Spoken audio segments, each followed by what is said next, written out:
63b, four lines from the bottom. We're continuing usual cases and I would say exceptions or special rules regarding to. So the Mishnah had said, Kate said, illustrating its case, Yara, if a person went to a mikvah in a cave and there was a corpse floating at the entrance to the cave. So it depends if he went just to take a dip to cool off, and then since he was already tahor, then he remains tahor. But if he was tameh as a Nazir, and then he remains tameh. So riffing on that, safa ena matama linyan sheretz. Something that is tameh, that is floating, does not make you tameh if the source of tuma is a sheretz, is a dead, creepy, crawling thing. The Tanya, we have a Mishnah about this. Safek tuma safa. If you have something that is of doubtful tuma status and it's floating, bein b'kelim, bein b'karka, it doesn't matter if it's floating in a pool on the ground or in a bathtub, in a kli, tahor. If it's floating, then it's a suffix, then it's tahor. Rabbi Shimon Omer, b'karka tahora. B'kelim tamei b'karka tahora. Rabbi Shimon makes the distinction between if it's in a kli like a bathtub, then it's tamei. But if it's a body of water on the ground, then the suffix is tamei. My Talmud Hanakama. What's the reason for this? For the first view, Amar Rabbi Yitzchak bar Dimi, Chsiv kol hasheretz hasharetz. When the Torah says that a sheretz is tameh, it says any crawling thing that crawls. Kol makom shu sheretz. In other words, in the place where it crawls. Your video is kind of flaky. Yeah, I know. I'm going to take care of that. Yes, sorry. Okay, thank you. So wherever it's crawling, it indicates the place where it crawls, where things crawl on the ground.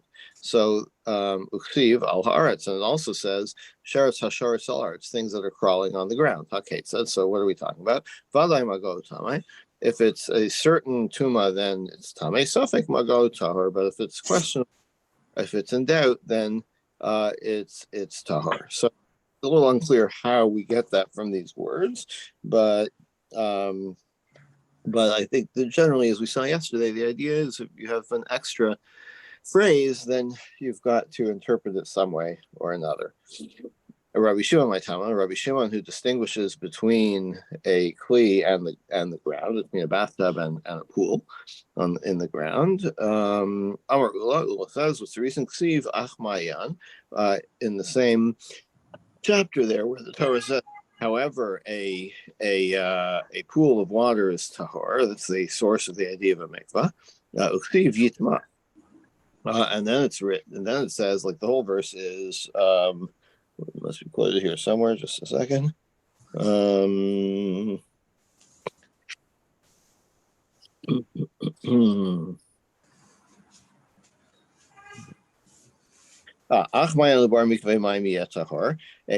pool of water will be tahor, and one who touches the dead body of a sheretz becomes tameh. So it seems like the juxtaposition is odd, right? Huh. So what are we talking about then? Like, what is this juxtaposition between the opposites, really, tahor and tameh? So safa b'kelim tameh. So we're going to distinguish this way: if it is floating in a kli, in a bathtub, then it's tameh. B'karka tahor, but if it is floating in a natural pool in the ground, then the suffix is tahor. So again, it's not indicated literally by these verses, but that's the way we kind of come to, we find hooks to attach these rules to. Tanarabban, Rabbi Stott, Kolni Tali Vanigwari. Anything that is tameh and it's being carried or dragged, sveikan tameh. If it's a suffix, if it's doubtful whether it's tameh or not, then sveikan tameh. Then if it's doubtful, then we rule it tameh. Because it's like they're at rest. It's like they're If you're dragging something on the ground, then you can consider it, stopped at that place on the ground, and therefore it's like the usual rules apply basically. And if something is suffix tummy, if it's doubtful whether it's tummy, so unless there are other circumstances to resolve it differently, you have to assume that it is tummy. The honey's rocking, but something that's thrown in the air, sfeik on tahor. Then, if it's a suffix, if you have a doubt whether you touched it, then you can rule leniently in the tahor. Chutzmi, except for, because if we're talking about the source of tuma is an olive volume of a dead body, or something that there's a roof over you and the source of tuma that's being thrown. And anything that makes you tame from below is the same as above. So what does that mean? If you're a person who's a zav and he sits on a chair or a bed or whatever, then anyone who sits on that bed is also tame. And even if, like, think of the princess and the pea, right? If you have a bunch of mattresses piled on top of each other, they all become tame by a zav, sitting on them or lying on them. L'suye zav zav, and that includes the case of zav, which I just explained. Okay, so that's the rule. And now we're going to have a series of questions exploring variations on this. By Rami Bacham asks, Meis B'kli, B'kli tzafal pnei hamayim. What if the dead body is in some kind of a vessel? Think of like an air mattress or something. Ukli tzafal pnei hamayim, and that's floating on the water. Mahu. What do we say then? Is that considered floating or rest? Basar kli azlina. Do we go by the air mattress? And the air mattress is floating. So this is a floating situation, and the suffix is we rule it tahor. Basar misa azlina, or since the source of the tuma is the dead body, and it's resting on the air mattress, do we consider it resting? And then it would be tummy. Okay, so let's say you resolve this as you go by the air mattress and it's floating, so we consider it floating. But what about this? What if the dead body is on top of a sheretz, and the sheretz is floating in the water? So is this different than the air mattress? Kevan dahai tumas erev, v'hai tumas shiva. There are different levels of tuma, right? With a dead body, you have a whole 7-day procedure to become tahor. With the sheretz, it's just a 1-day thing. So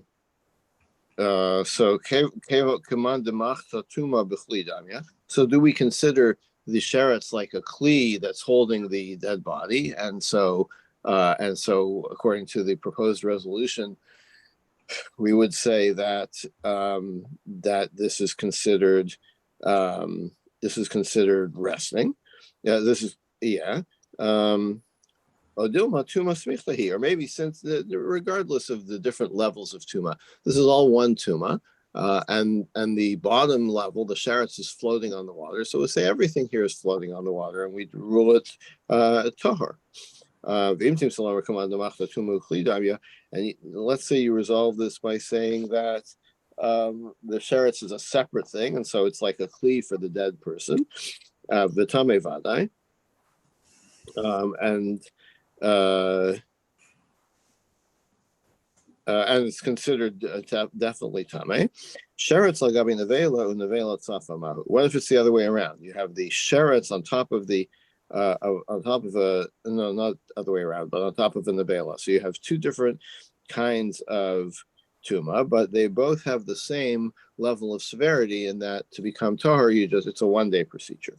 So given the tarvayu tumas eravinun, and since they both have the same level of severity, so tuma smichtahi, do we consider it all one big source of tuma? And then since it's the bottom layer is floating, we consider the whole thing floating. Oduma, there is a difference in that what is the minimum measure of this material that makes you tame? In the case of a sheretz, it is a it is a very small amount, a lentil size. In the case of a nevela of a dead animal, it's a kazayas size. So maybe they are really separate. And so the one on top would be considered not floating, but fixed. And furthermore, sheretz lagabi sheretz mahu. Okay, so even if you want to say that, all right, so there is some difference because they have a different measure of how much makes you tame. But what if you have two exact same types of things, two sheretz, one on top of the other floating? So then do you combine them? So now they have exactly the same rules. And they should therefore perhaps be considered just one big lump of tame substance. No, but they're two separate items, right? There's two separate lizards or whatever they are. So maybe the one on the bottom is considered floating. The one on the top is considered fixed because it's on top of a solid item. And even if you want to say that that in that case, you want if you want to resolve that by saying that they are separate items. What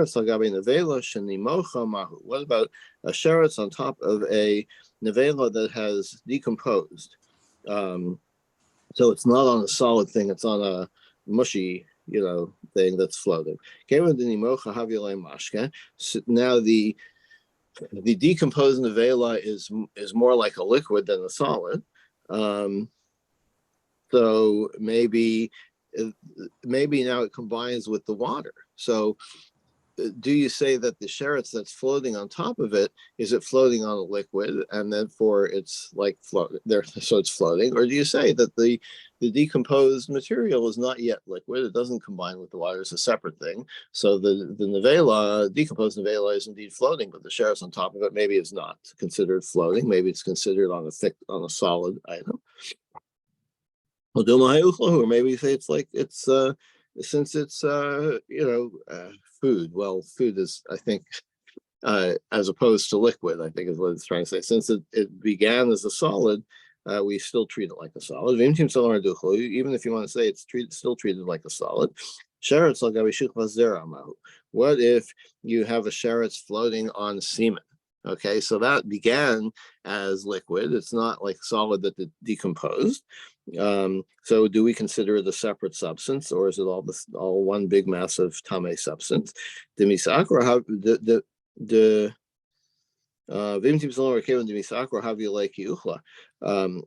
if you want to say that maybe it's considered solid because although in our experience it began as liquid, but it was at one point inside someone's body. And the body is a solid, right? So since it was removed from a solid, even though now it's liquid, maybe we can still consider it a solid. So Gemara is really committed to, to examining all of the possible permutations of what could be a liquid and a solid. But now what about sheretz al gabi mechatas, umechatas safin al gabi mayim? So here's something that was always liquid. You have the water that is used in the ritual of paraduma. And paradoxically, as we know, everything about the paraduma, the red heifer ceremony, is paradoxical in that things that make you tahor are themselves tame. So the water, the water mixture that you use to sprinkle on the dead person, on the tame person, to make him tahor, it itself, that water is tame. So now this water never began inside someone's body. It was never a solid. It was always liquid. So if you have a sheretz floating on this liquid, which is on other water, now this is a little kind of difficult for me to understand because like water is, mixes with other water, it all becomes one. So I don't quite see the scenario where you would say that the sheretz is floating on the chatas water, which is floating on something else. But anyway, it's all pretty theoretical anyway. So what about that? So where's Loyadin? I don't know the answer to any of these things. Take it, let it all remain unresolved. Okay, so that was a little unsatisfying. Amar of Hamnuna, next page.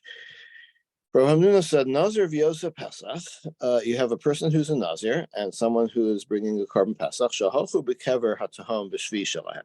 They traveled across a place that is tame with tumas hatahom, which, as we said yesterday, is unknown tuma that no one could have known that it was there, and that was later uncovered. So after they passed by, and this happened, they walked by there on the seventh day of their becoming tahor. Right, it's a 7-day ritual. So tahor, they're tahor. My tahor. Why? The lo alima tumas hatahom. Let me start, because since it is unknown tuma. And it's this, I mean, we're talking about a suffix again. So it doesn't have the power to, like they've gotten to the end of their ritual, it doesn't have the power to overturn it, to overturn the process of their tahara. So Masir Rav asked about that. So Rav Hamnuna had said the 7th day, but it's not clear when on the 7th day, because on the 7th day, what you do is the paraduma water is sprinkled on you on the 3rd day and the 7th day. So is this on the 7th day before you had that ritual performed or after? So Masir Rav asked. Here's another brisa, or our mission actually. The person who went into the cave and to dip in the mikvah, and it later turned out that he had that there was a dead body at the mouth of the cave. So we say that if he was already tahor, if he was just going to take a bath or to take a dip and he was already tahor, he remains tahor. But if he was tameh and he was going to the mikvah to get out of tuma, then he remains tameh. Because he remains in his original state, in this case of death. Now our Mishnah doesn't distinguish between, obviously this is going to be at the end of his tuma period, right, on the 7th day. So the Mishnah doesn't distinguish between before and after. So how come Rav Hamnuna, why doesn't he specify that there's a difference? You know what, about the Nazir, you're correct, because the Nazir, even after he goes to the mikvah, he still has to cut his hair, so his Nazirus isn't really finished yet. Rava says, you know what, I also concede to you about the person who's making the Pesach, because once he's gone to the mikvah, or once he's had the water sprinkled on him, he's not lacking anything. He's just waiting for the end of the day, but there's no further action he needs to take. So he's basically tahor. He just has to wait till the sunset. Abaye says, wait a minute, he's still waiting for something, right? He's not completely tahor yet. He's waiting for the sun to set. No, it's not an action. Okay, the sun's going to set whether he does anything or not. He could just sit there. He doesn't have to do anything. He's not lacking any action. He's just waiting for the time period to pass. Abai actually conceded this later, the Tanya, because we have a different brisa, which is on kind of a different topic. But the point is, he's going to say, Abai is going to say that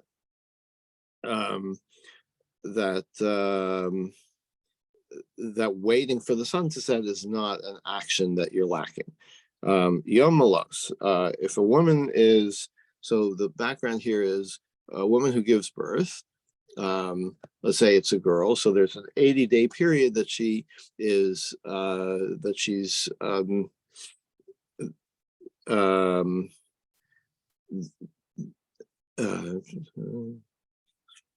that she's considered tahor. Okay, so any blood that she sees, or any if she has a period or anything like that, that's not considered nida. That's considered part of the birth, the aftermath of the birth process, and she's tahor. That's for 80 days. That's not exactly correct, because the first 2 weeks she's tameh, but whatever. Then the 66 days she is tahor. Now, what happens if she has she becomes pregnant again, she miscarries on the 80th day, on that last day? So if it were before the 80 days had expired, that would all be considered part of the original birth process.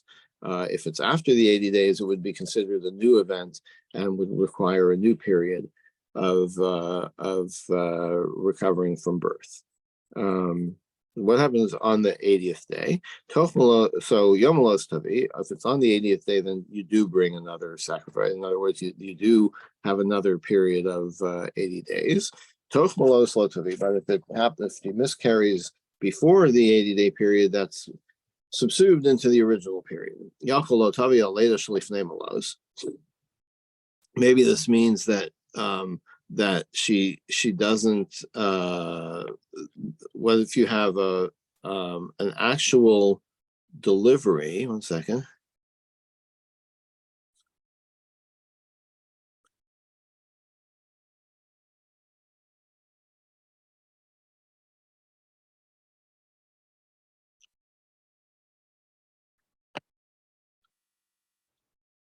Okay, so it's there's a difference of opinion on how to interpret this, but it could be talking about a third incident. So maybe in the third incident, if it's maybe she doesn't bring a new sacrifice for something that occurs before the fulfilling of that period, but she does on something after that period.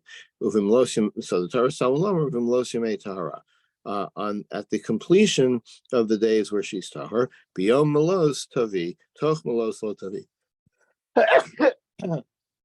So it's indicating, I mean, the plain meaning is, on the day that you complete the 80 days, you bring a sacrifice, right? But what we're interpreting is in this unusual case, if the miscarriage of the second fetus occurred on the day of Malos, on the 80th day, the day of completion, then she brings the sacrifice, implying that before that, if it's within the 80 days that she has this miscarriage, then she doesn't bring a separate sacrifice.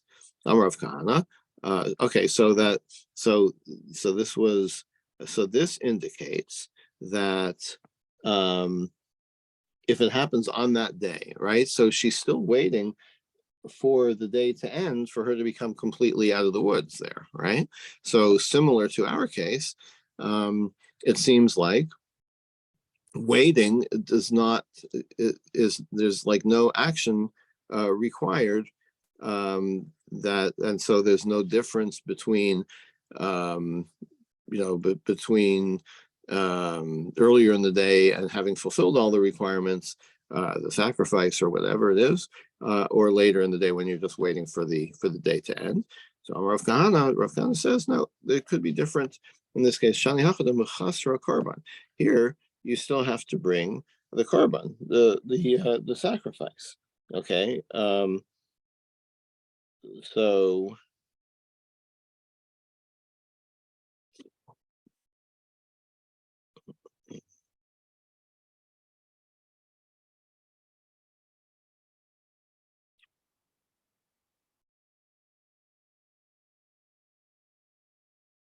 So we're interpreting the brisa to mean that that she would have to wait an extra day because the sacrifice would have to be brought on the next day, and we're talking about the 81st day that she would have to wait the whole day. And so there's this. So on the 80th day, we're still lacking that sacrifice. But in the case that we were discussing in our Mishnah, having to do with the person waiting for the end of the day to bring his Korban Pesach, then there's really nothing left to do, and so you could say that in that case you're just waiting for the sun to set, and so you're already tahor basically. And in the case of the woman and the sacrifice, she still has to bring the sacrifice. So Asam Nami Machasar Hariv Shemesh. But there's still the Gemara asks, even on the 81st day, it's still the same situation. She's still waiting for the sun to set. Isn't that before the completion of the day? So Abai would answer Shimshon Mele Arba. So Abai says, as we tried to say before, that it's not an action. Say since the